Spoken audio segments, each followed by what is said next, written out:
ഹരി ഓം. ദശകം 27, ശ്ലോകം 3. ബ്രഹ്മാദ്യൈ സ്തുതമഹിമാ ചിരം തദാനീം പ്രാദുഷ്യൻ വരദപുരപരേണ ധാംനാ ഹേ ദേവാദിതിജകുലൈർവിധായ സന്ധിം പീയൂഷം പരിമഥതേതി പര്യശാസ്ത്വം. സർവത്ര ഗോവിന്ദനാമ സങ്കീർത്തനം. ഗോവിന്ദ ഗോവിന്ദ. പദച്ഛേദം നോക്കാം. ബ്രഹ്മ ആദ്യൈഃ സ്തുത മഹിമാ ചിരം തദാനീം. ബ്രഹ്മാദ്യൈ സ്തുത മഹിമാ ചിരം തദാനീം പ്രാദുഷൻ വരദപുരഃ പരേണ ധാംനാ. പ്രാദുഷൻ വരദപുരപരേണ ധാംനാ ഹേ ദേവാഃ ദിതിജ കുലൈഃ വിധായ സന്ധിം. ഹേ ദേവാ ദിതിജകുലൈർവിധായ സന്ധിം പീയൂഷം പരിമഥത ഇതി പര്യശാഃ ത്വം.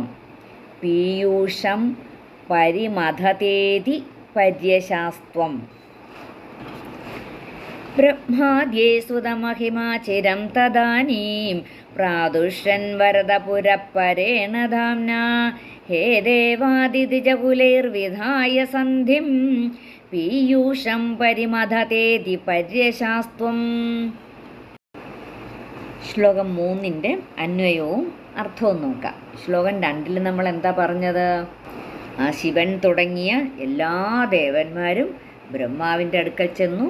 അപ്പോൾ ബ്രഹ്മാവും ശിവനും ദേവേന്ദ്രനും എല്ലാവരും കൂടെ ഒന്നിച്ചു ചേർന്ന് ആ സുഖത്തിൻ്റെ ഉദ്ഭവസ്ഥാനമായ ഭഗവാൻ വിഷ്ണുവിനെ ശരണം പ്രാപിച്ചു എന്ന് പറഞ്ഞു. വരദ ബ്രഹ്മാദ്യൈഃ ചിരം സ്തുതമഹിമാത്വം. വരദ, ഭക്തന്മാർക്ക് അഭീഷ്ടവരങ്ങൾ നൽകുന്ന അല്ലയോ ഗുരുവായൂരപ്പ വരദ. ബ്രഹ്മാദ്യൈഃ, ബ്രഹ്മാദിദേവന്മാർ ചിരം സ്തുതമഹിമാത്വം, അവിടുത്തെ മാഹാത്മ്യത്തെപ്പറ്റി വളരെ നേരം സ്തുതിച്ചത് കേട്ട് നിന്തിരുവടി. അപ്പോൾ അവരെല്ലാം ഒരുപാട് സ്തുതിച്ചു, വിഷ്ണുവിനെ സ്തുതിച്ചു. ആ സ്തുതി കേട്ടിട്ട് തദാനീം പുരഃ പരേണ ധാംനാ പ്രാദുഷ്യൻ, അപ്പോൾ അവരുടെ മുമ്പിൽ വളരെ തേജസ്സോടുകൂടി പ്രത്യക്ഷപ്പെട്ടിട്ട് തദാനീം, അപ്പോൾ തന്നെ, പുരഃ അവരുടെ മുമ്പിൽ, പരേണ ധാംനാ പ്രാദുഷ്യൻ അവരുടെ മുമ്പിൽ വളരെ തേജസ്സോടുകൂടി പ്രത്യക്ഷപ്പെട്ടിട്ട് ഹേ ദേവാഃ യൂയം ദിതിജകുലൈഃ സന്ധിം വിധായ പീയൂഷം പരിമഥത ഇതി പര്യശാഃ. ഹേ ദേവാഃ, അല്ലയോ ദേവന്മാരെ, നിങ്ങൾ അസുരന്മാരുമായി സന്ധി ചെയ്ത് അമൃത് കടഞ്ഞെടുക്കുവിൻ എന്ന് ഉപദേശിച്ചു. ഹേ ദേവാഃ, അല്ലയോ ദേവന്മാരെ, ദിജകുലൈഃ അസുരന്മാരുമായി സന്ധിം വിധായ സന്ധി ചെയ്ത് പീയൂഷം പരിമഥത ഇതി പര്യശാഃ. പീയൂഷം എന്താണ്? അമൃത്. പരിമഥത കടഞ്ഞെടുക്കുവിൻ. ഇതി പര്യശാഃ എന്ന് ഉപദേശിച്ചു. അപ്പോൾ അല്ലയോ വരദായകനായ ഭഗവാനെ, ബ്രഹ്മാദികളാൽ സ്തോത്രം ചെയ്യപ്പെട്ട ആ മാഹാത്മ്യത്തോടു കൂടിയ അങ്ങ് അപ്പോൾ തന്നെ ആ ദിവ്യ തേജസ്സോടുകൂടി അവരുടെ മുമ്പിൽ പ്രത്യക്ഷപ്പെട്ടിട്ട് എന്തു പറഞ്ഞു?